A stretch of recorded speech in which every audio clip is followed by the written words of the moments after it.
Morning, everyone, and welcome to our Heavenly Parent Holy Community Oceania Bundoke. And today is Ahn Shi Il, and we're meant to have Reverend Seti Suafa presenting. Not sure if he's there at the moment, but anyway, today's Thursday, the 28th of November 2024, or the 28th of October in the 12th year of Chongalguk. Thank you all for coming, and let's begin with a bow to our true parents of heaven, earth, and humankind, Chandi, Champumnimge, Kyombe,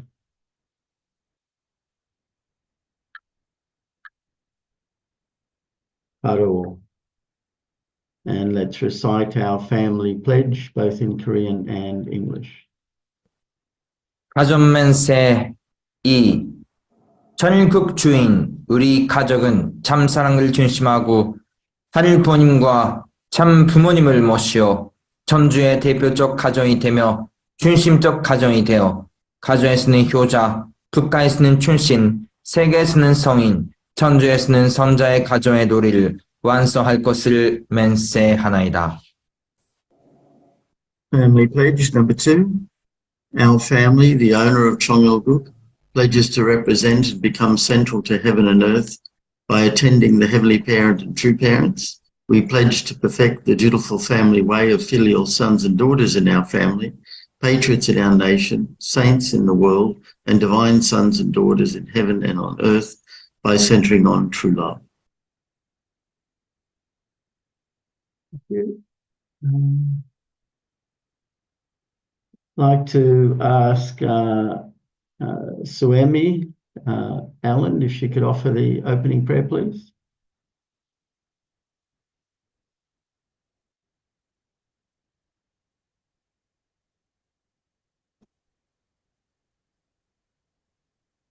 Yes. Good morning, Heavenly Parents, and we have the true parents.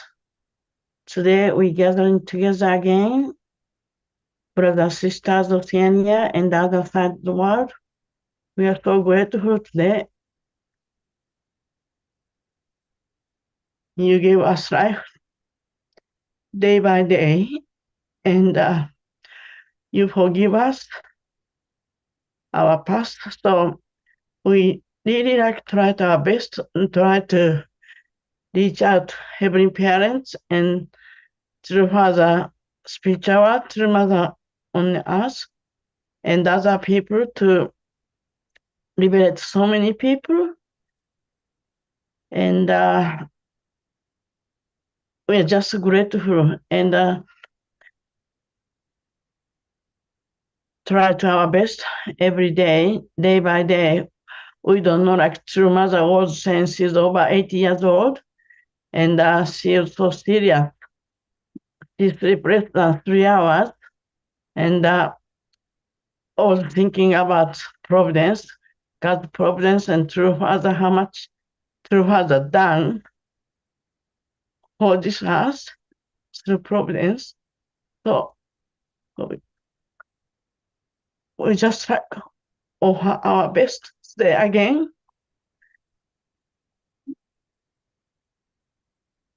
Thank you very much. And yeah, I just like offer a short prayer today with brothers and sisters that attend the morning devotion. And I'm so grateful to be here again today. Thank you very much. I'd like to give my report with brothers and sisters join here today, Central Breast Family, Malcolm Semiara, Central Breast Family. Adieu. Thank you. And, let's He just sent me a message that he will not be able to give the answer. that's okay. Somehow I thought so. Just in case I've got something. Just 1 second.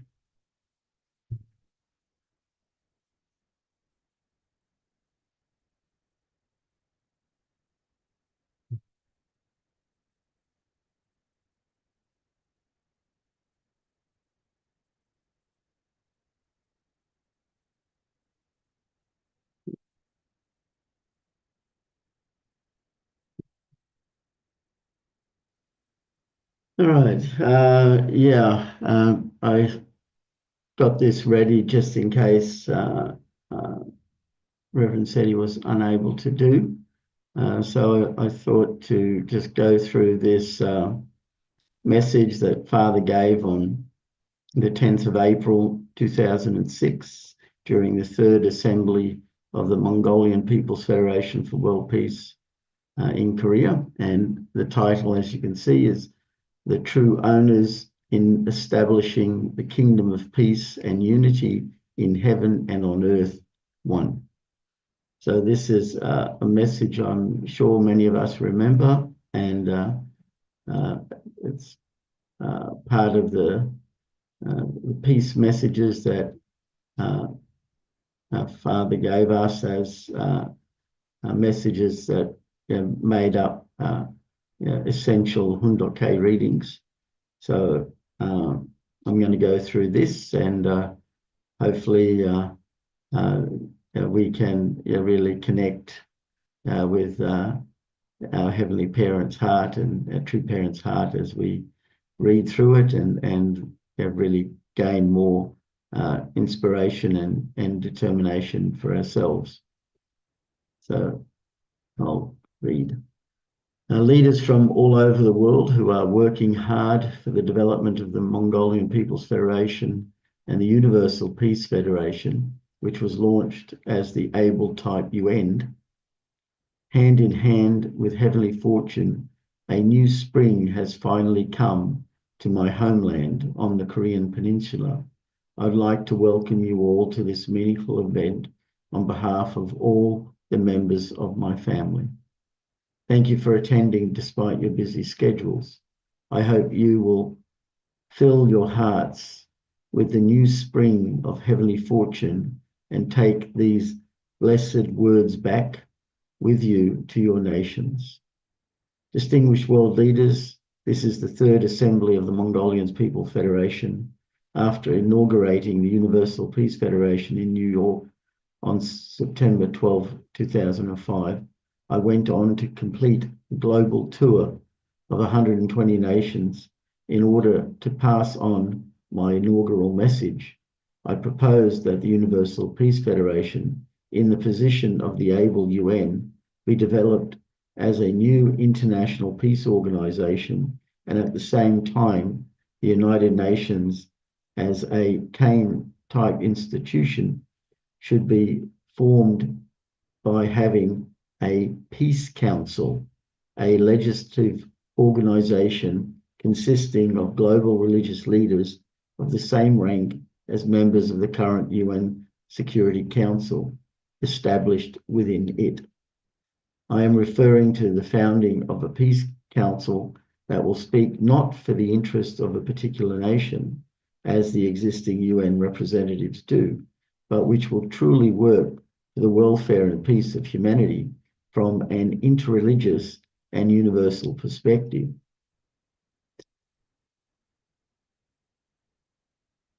The concept of the Universal Peace Federation, which was launched with such a grand purpose and objective, could not have emerged from the wisdom of one human being.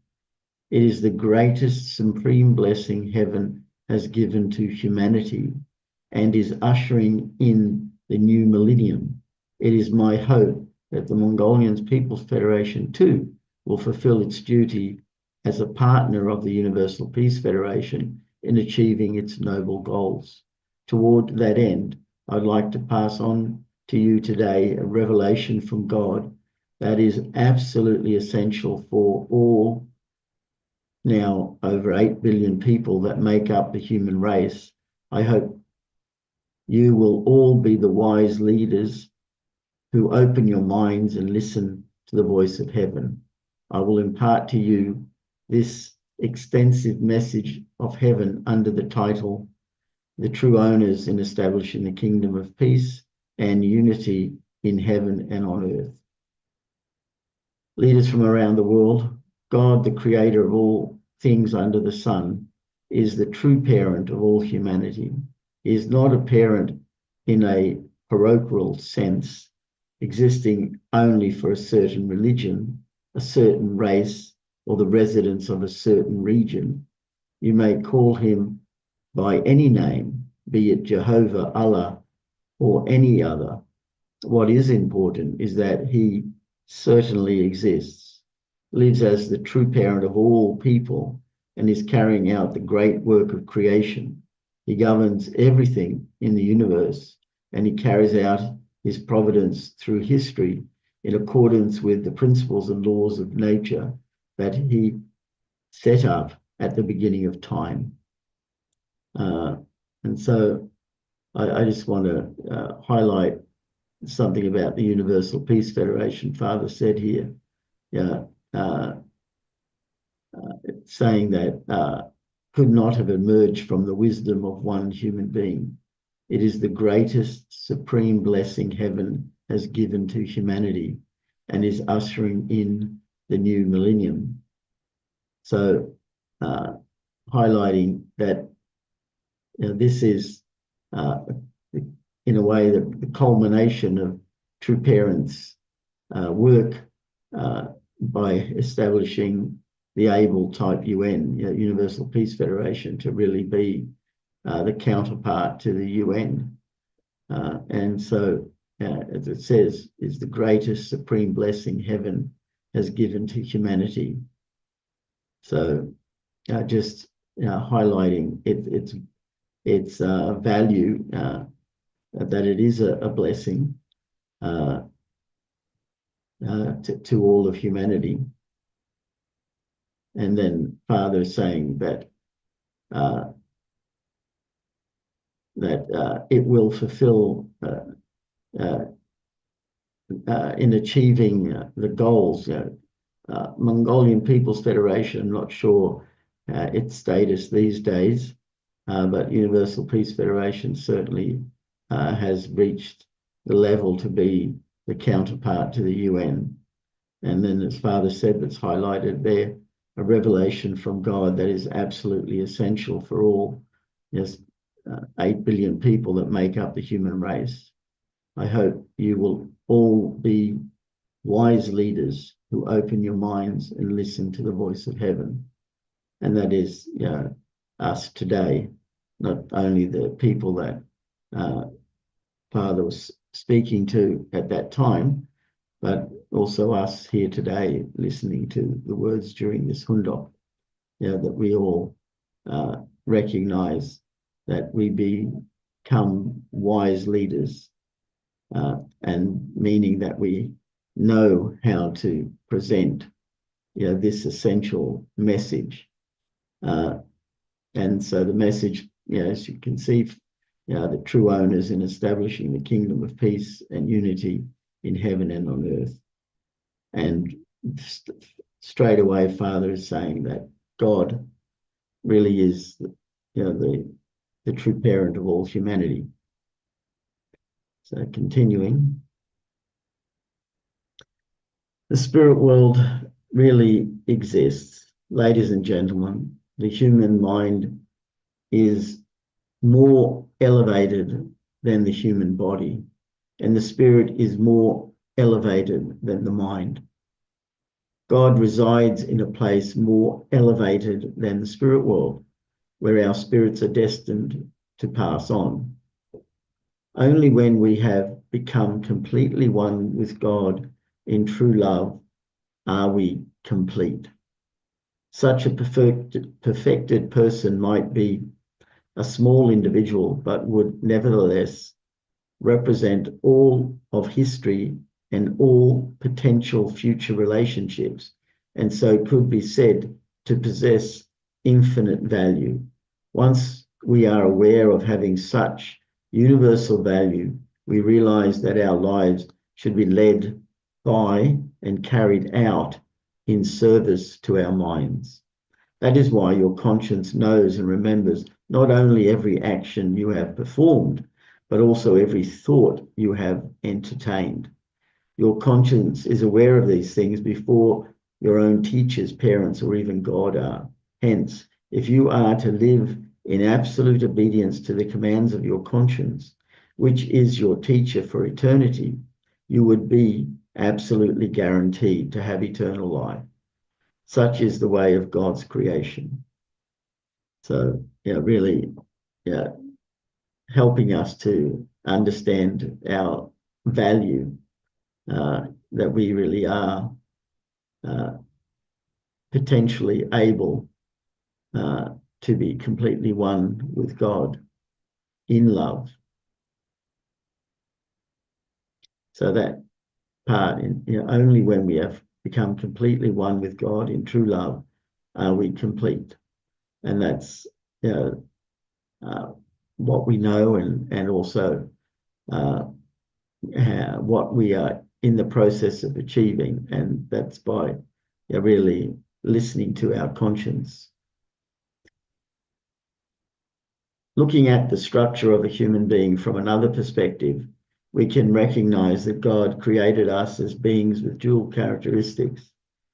He created our physical bodies as miniatures of the corporeal, tangible world, and our spiritual bodies as representatives of and lords of the incorporeal world. Accordingly, we are to live for 100 years or so in the physical world, and once in the physical body ceases functioning, to pass on naturally and automatically into the incorporeal spirit world. In this way, though it cannot be perceived by the eyes of our physical bodies, the spirit world is the automatic and inevitable extension of our lives on earth, humankind's eternal original homeland created by God. The spirit world does actually exist.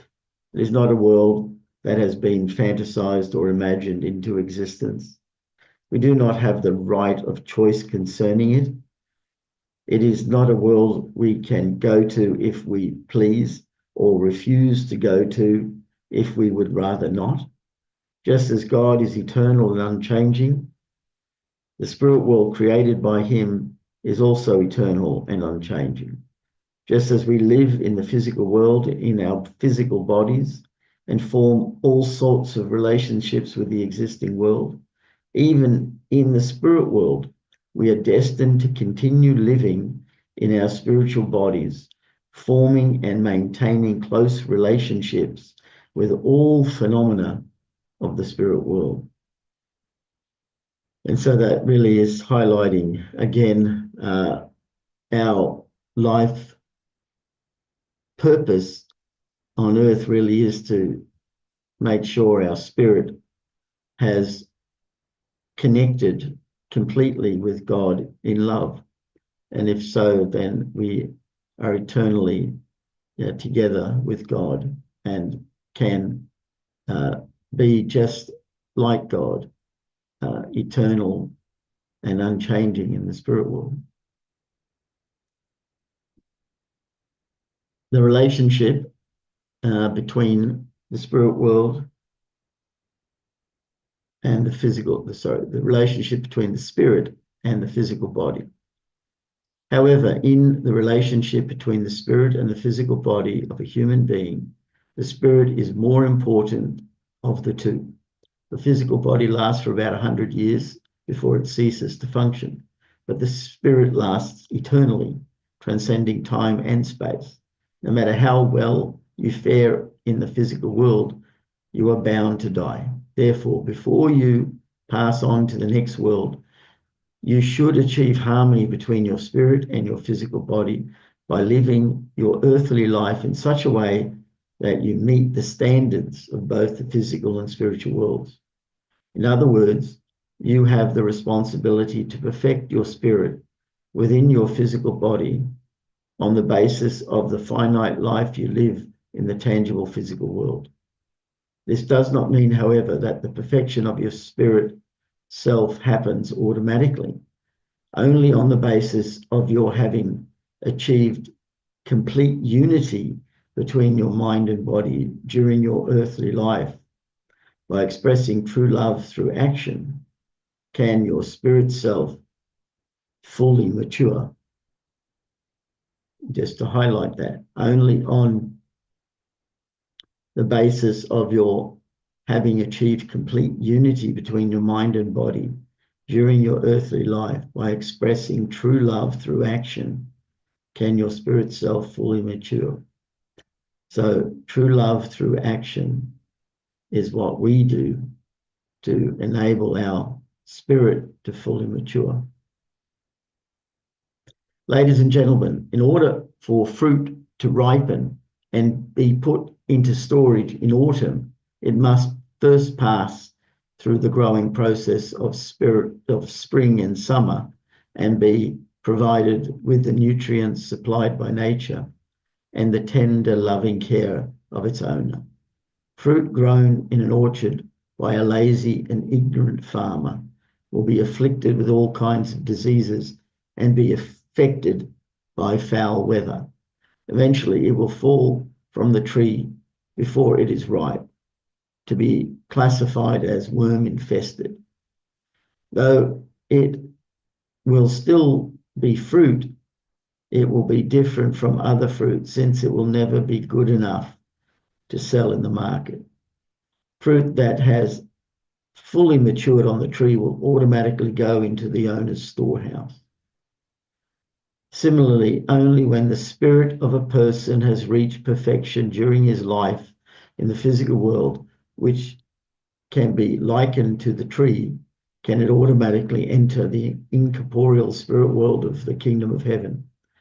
In other words, a person will enter the kingdom of heaven, the kingdom of God in heaven automatically only when he has qualified for and enjoyed the kingdom of heaven on earth by living a fully mature person in his physical body. And of course, here, it's meaning everyone, even though the saying he and his physical body, but it's our self, male and female, as we know. So in other words, a person will enter the kingdom of God in heaven automatically only when he has qualified for and enjoyed the kingdom of heaven on earth by living as a fully mature person in his physical body. And that's our goal in life. Our physical body is to mature our spirit that lives eternally.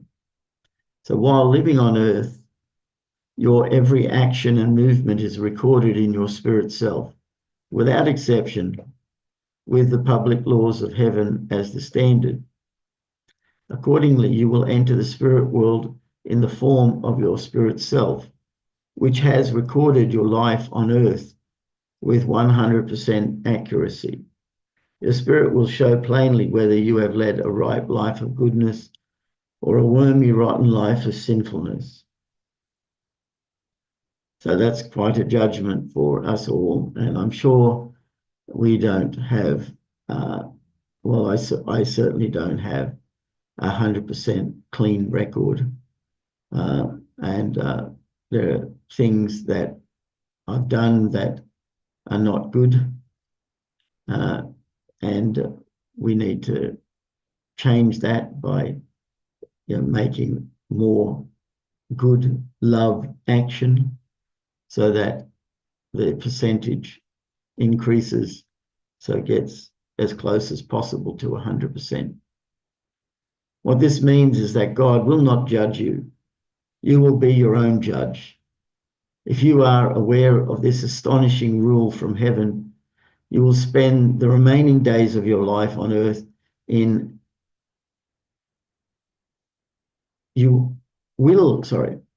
if you are aware of this astonishing rule from heaven, will you spend the remaining days of your life on earth in selfishness and immorality, succumbing to all the temptations of Satan and in pursuit of nothing but pleasure? No.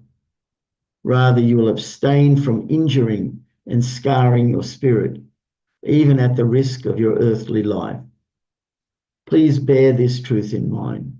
Whether you are bound for heaven or for hell is determined by your thoughts, words, and deeds in each moment.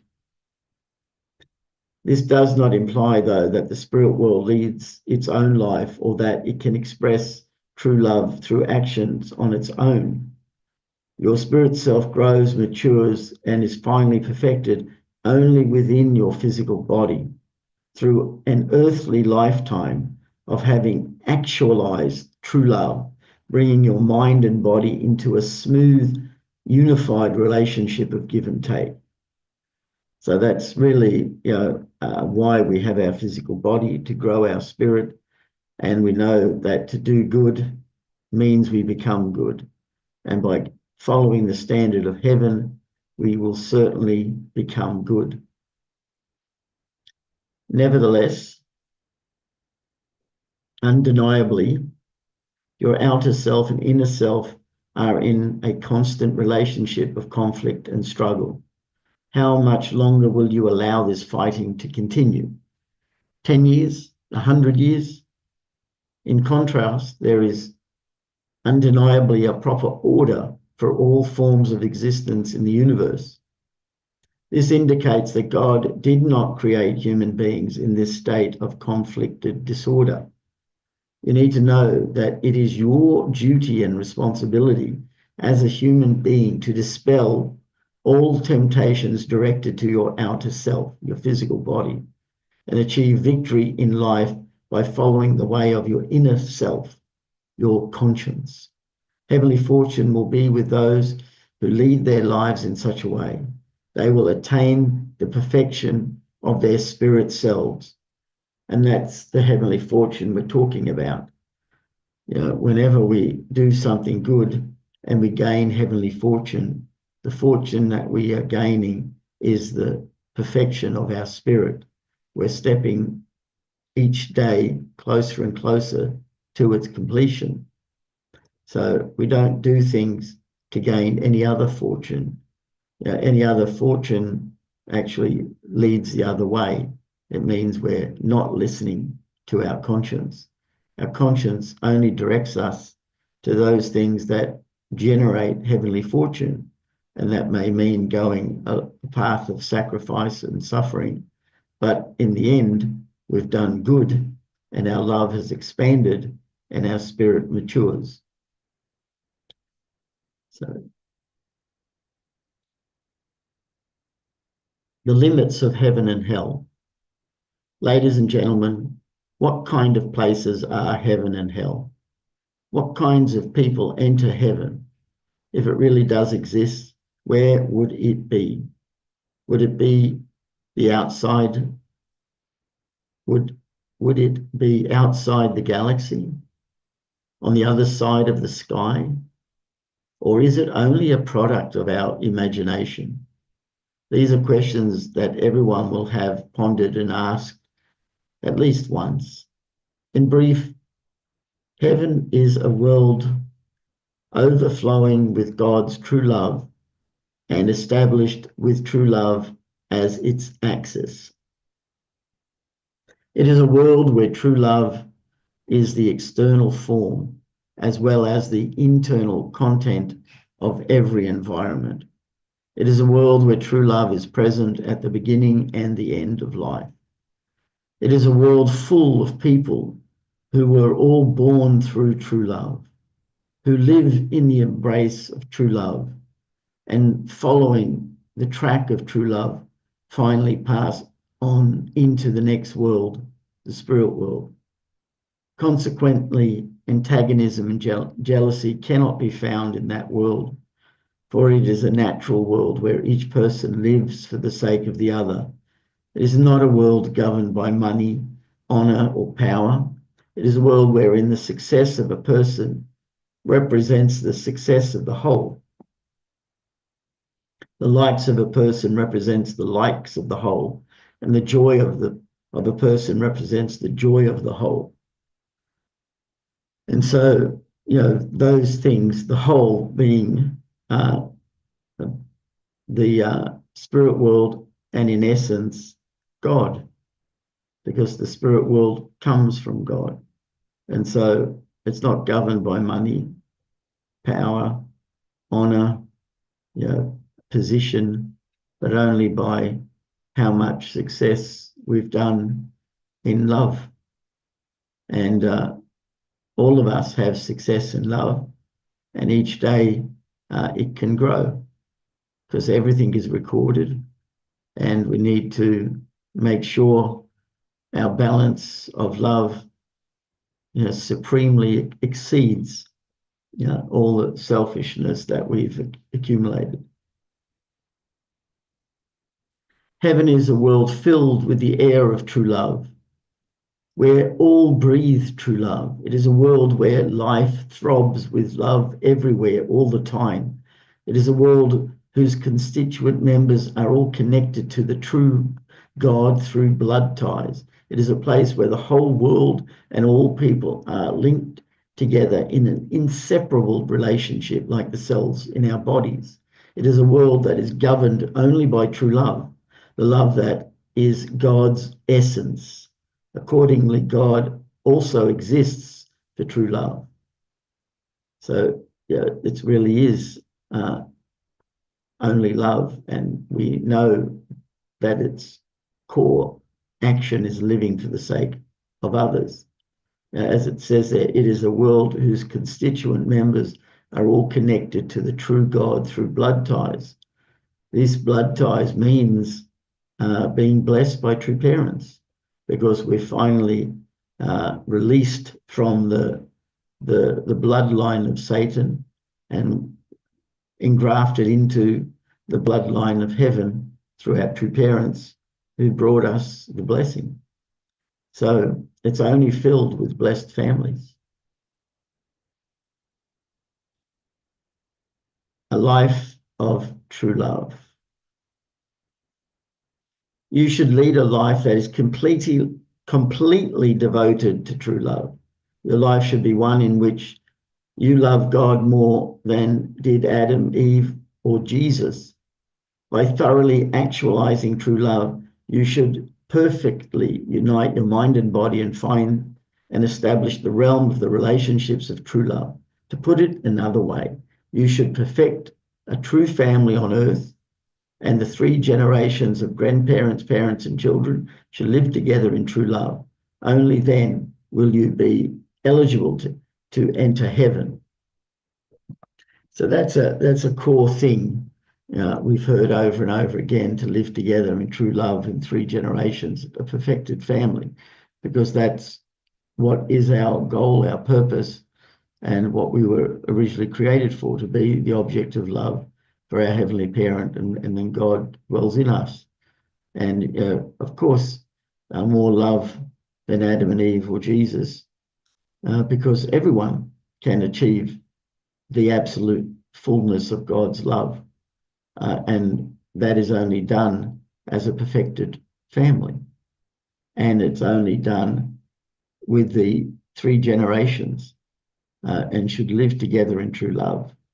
And true love is beyond time and space. It's beyond physical location. So it doesn't mean, even though it's nice if it could be, that 3 generations physically do live together in one house. But more importantly is they live together in true love, so that no matter where they are in the world physically, they are connected by the bond of true love. And therefore, every generation, because when a family has, or parents have one child, then yes, you can easily have grandparents, children, and parents all live together. But if you have, like our true parents, 14 children, it becomes quite a task to physically live together. But that's not the point. The point is to live together in true love. And that's the essence, because that's where our life ultimately resides. So only then will you be eligible to enter heaven. What kind of love is true love? The essence of true love is found not in having others serve you, rather it is found when you give out too. Serve and live for the sake of others. It is love that gives and forgets that it has given and continues to give endlessly. It is love that gives with pleasure. It is the heart of pleasure. It is the love of a mother nursing her baby at her breast.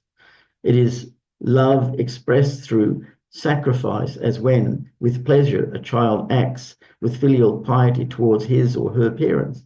It is love just like that which God expressed when creating humankind, an act requiring absolute, unique, unchanging, and eternal love that gives without conditions or expectations of receiving anything in return. Ladies and gentlemen, true love brings about the spiritual order, peace, and happiness that serve the common good.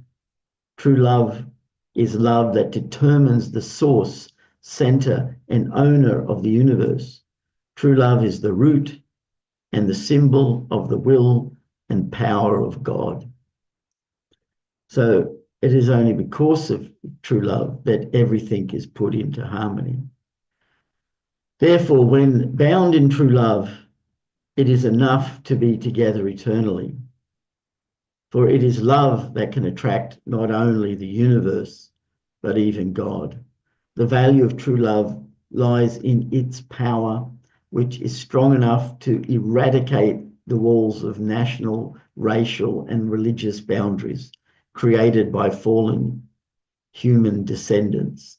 That is why the absolute condition necessary to enter the kingdom of heaven is a life that has been lived for the sake of others. That is a life of true love. Yet, look at the world we are currently living in.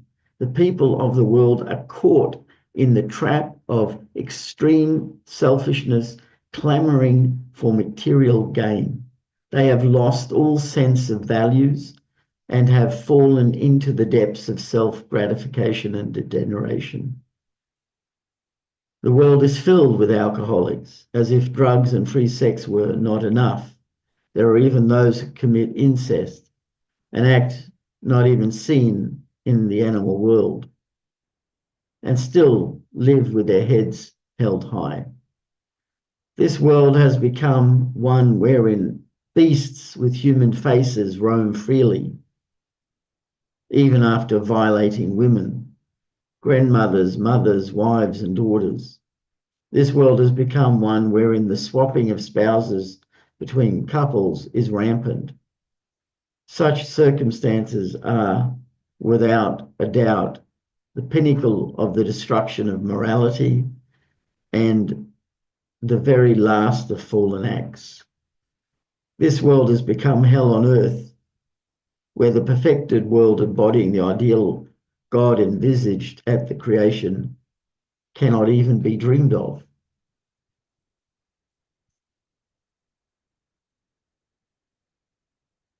The results of the fall. We have come to know that all these problems are rooted in the fall of Adam and Eve, our first ancestors. Adam and Eve, who were at the perfection stage of the growth period, had a sexual relationship before their rightful time due to the temptation of Satan. The fall was therefore an illicit sexual union of a man and woman. This is why over thousands of years, people have continued to commit such indecent acts, traitorous acts that drive a sharp spike into the heart of God. They have been unable to escape from the realm of the fallen lineage. Ladies and gentlemen, a man or a woman alone can only be one half of the whole. That is how God created us. For that reason, he has interchanged the owners of the sexual organs, the love organs. The owners of the wife's sexual organ is the husband, and the owners of the husband's is the wife. Only when each is rooted in true love for the sake of the other are they in the position of the owner of their spouse. In other words, irrespective of who they are, human beings can only become perfected individuals rather than one half when they have secured the position of an owner through marriage. The human sexual organ is sacred. It is the place of life where the seed of life is sown. It is the palace of life where the seed of life is sown, the palace of love, where the flower of love is made to bloom, and the palace of lineage, where the fruit of the lineage is given life. Through this absolute sexual organ, the absolute lineage given, the absolute lineage, absolute love, and absolute life are brought forth, and absolute harmony, absolute unity, absolute liberation, and absolute tranquility are brought forth. For that reason, then are we trying to restore the position of the owner of the sexual organ. It is in order to possess God's love from that position. He is the subject of three great loves. He is the owner of the universe. He is the true teacher, the true owner, and true loving parent. These form the basis for the true three great subjects principle. All these teachings and truths are created through the life of a true model family. And with its expansion, the society, nation, the world, and even the universe will be transformed into the peace kingdom of the model ideal family. And so it's the model family that needs to emerge. However, because of the fall, the first Adam lost the original true lineage and consequently failed to form the original couple and the original family. Adam, who should have become the true teacher, the true parent, and the true king, inherited the lineage of Satan and was degraded into the position of a false teacher, false parent, and false king. When we come to think of it, the purpose for Jesus coming down to earth did not lie elsewhere. It was to reverse the effects of the fall. If Jesus, who had come as the second Adam, had not lost his life on the cross, he would have restored the original lineage of God, unrelated to the fall, and would have made up for the failure of the first Adam, established the true family as the savior of humankind, and founded the original homeland for humankind on earth.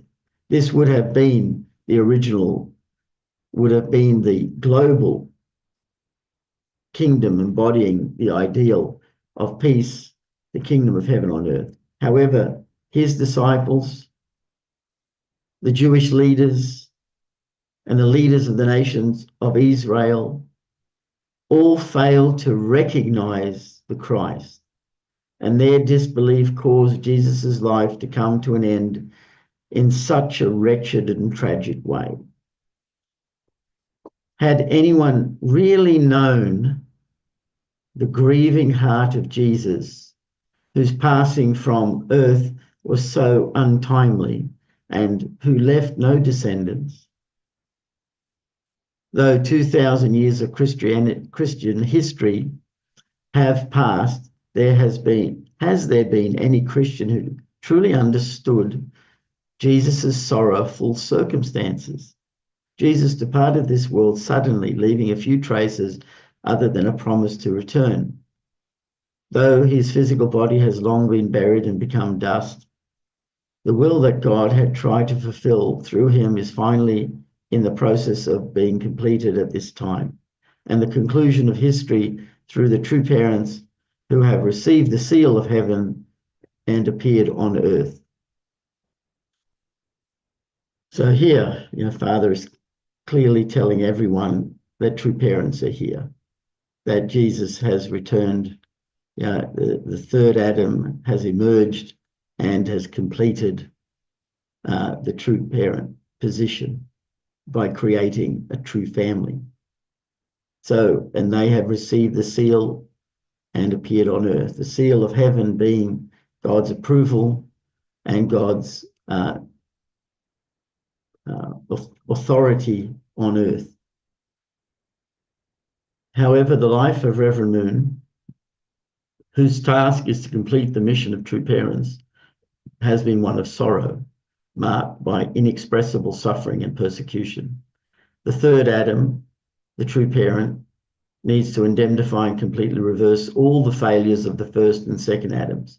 His task is to complete not only the mission of the Saviour, Messiah, and the Lord at his second coming, but also the missions of all those major figures from whom religions have sprung, with similarities to God's creation of the universe. His life has constituted the great work of the recreation of humanity, where not even the smallest error is permitted. It has been a lonely course that cannot be fully comprehended by anyone. It has been a course that took him down the thorny path through the wilderness, paths that he had to follow while utterly alone. Not even God could acknowledge him, hovering many times between life and death, even vomiting blood. He has still had to rise again like a phoenix to remain true to his promise to God. Though he was innocent, Rev Moon has had to endure unjust imprisonment 6 times for working in the underground independence movement when he was studying in Japan in his early days, for propagating the will of God in Pyongyang, which was under communist rule immediately after Korea's independence, during the Syngman Rhee administration after Korea had been reborn as a free nation, and furthermore under the United States, which proudly presents itself to the world as a model of democracy. Who on earth can understand the life of Rev Moon? His has been a life of misery, which has endured by biting his tongue, for the sake of comforting God and for the salvation of fallen people of the world who are suffering in the realm of death. Even now, if one person were to look into my heart and speak a word of sympathy, I'd burst into tears and they would flow like a great waterfall. And we know that from our position, our true father walked this lonely course, as well as our true mother walked her lonely course. And they finally met each other and were able to consummate the marriage of the Lamb and bring about true parents. Then the work of restoration truly was realized and fulfilled, and the work to build the kingdom of heaven on earth began, because all the historical debt, all the pain of history has been wiped away through the magnificence of our true parents' victories in becoming true parents and starting the first family of heaven on earth.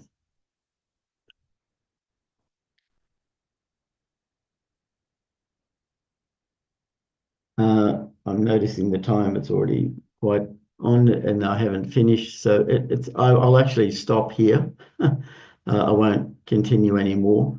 I'm sure we can, if you want to, we can go back to the peace messages and find this one. I believe this one's number 15 of the peace messages, but yeah, we can go back and read it again. It's one that our true parents put down as an essential Hundok material and need to read over and over again. The true owners in establishing the kingdom of peace and unity in heaven and on earth. And it really is an absolute summary of what we need to do. I'll stop sharing and open it up to anyone else that'd like to make a comment or share anything. So thank you.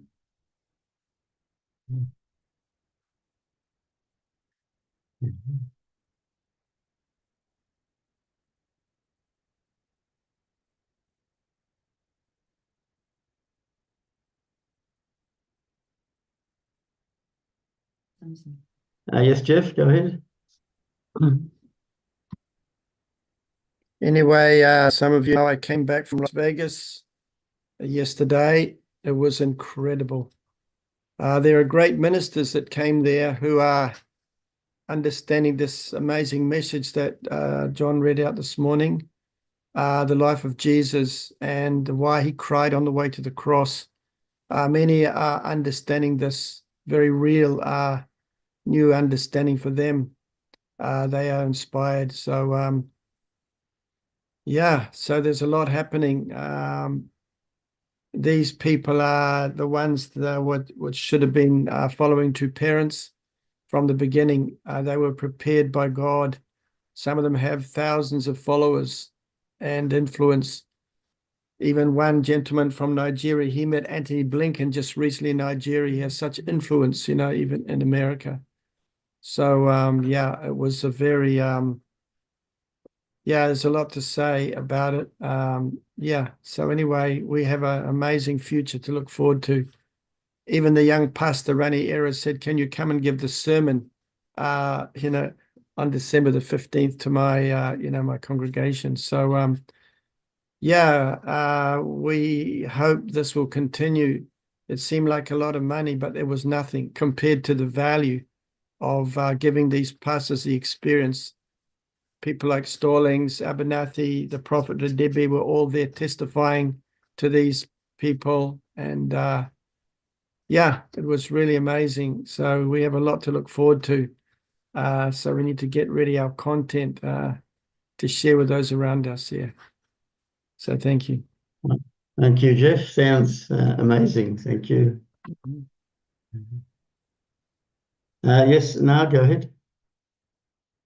Yeah, thank you, John, for reading that speech. And Jeff, is there any solution from these pastors that heard the talks for the first time, or a few times, Jeffrey? But also, wouldn't it be good if we could have rallies like the evangelists, like True Father did, give a big public speech, just giving Father's words, just reading out, like Father read his speech at Yankee Stadium or Washington, D.C. Wouldn't it work today if we kind of organize rallies like that? Like in a small scale, True Parents did that when True Mother came out with their children. But if we hyped up a big event and just read Father's speech or words, that would be equivalent to the rallies that Billy Graham and them did, or True Father. Anyway, that's just a thought. Anyway, there are many resolutions, but it was more personal between each pastor, what they wanted to do. This Nigerian pastor, I spent a lot of time with him, 4 hours on the bus, just sitting with him talking. I saw him on YouTube later on. He's a big evangelist, with his big robes and hundreds of Africans all around him, and these big worship services. So anyway, he was more interested in the details. How to explain to our pastors? He's an archbishop. So archbishop has many bishops under him and many pastors under those bishops. So there's a whole hierarchy, and he wanted to know the fine points, how to explain to our pastors about Jesus and also, True Father's mission. So they wanted to know a lot of theological details, how to explain the relationship between Jesus and True Parents and True Mother, the only begotten daughter. And the end of it all, he said, we need to do this quickly. And it's getting down to the details of how do we give the blessing to all our people. So anyway, it's the blessing that is very important to guide people through to that. So rallies, these people are already anyway, it's working through those ministers anyway, not necessarily getting whole lots of people together. They will gather the people and they will have the content to raise up their people, to understand True Parents. So we just need to gather those people together. And anyway, it's a learning process. We have scholars, in America that are, developing the theology more deeply. So these ministers, like this minister, he's been to theological college. He's got a bachelor, it's a financial degree. So many things. Even the Tomatis have their own TV station. They want to know, what can we put on our TV station, in Samoa. That is, how to raise up people. So anyway, they're all different situations. Mother, I heard once say not to have big rallies anymore. She said that, So because we need to raise up people like those pastors, they will have their own gatherings and raise up their own people to understand the blessing, why we should rededicate our marriages at this time with a new understanding, to change the blood lineage. So anyway, anyway, that's good now you mentioned that. But anyway, we are still thinking about how to do and the people are ready. And this pastor's just saying, like, we are ready, you know. What do we do? So we should know what to do. But hopefully more pastors will come, and next year maybe they'll have an event in New York. But the facility there, $40 million facility, this IPEC education, it's like a hotel with an incredible place for educating people. It's just so many things. All right, I've spoken too much. My wife is telling me it's enough, so that's it. No, that's great. Thank you. Yeah. Can I just respond with how, you know, how ministers are asking how? It's about them studying the principle more, because they know how to, you know, anyway, it's about them studying the divine principle, or we just go out and instruct them. This is how you do it. Anyway, someone asked a question about Steve Can. Yeah, he had a very good experience. Everybody, those ministers had an experience there. Holy Spirit experience. Our second gen there were just incredible choirs, you know, and of these second gen. There's a 40-day workshop there at the moment, so there's about 30 of these second gen. Anyway, Pastor Steve had a really good experience. It's all about following up these people who went there and taking them just to a new level of understanding. Yeah. Okay. It's time for us to have our unison prayer. There's many things we can do together and individually, and we just do, knowing that we all move forward together, and you know, everyone influences somebody. So I'll just get the screen, share the screen, so we can offer our unison prayer. There it is. So let's pray together. Thank you.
Adieu, adieu, adieu. Thank you, everyone. Thank you. I hope you have a great day and see you all again tomorrow.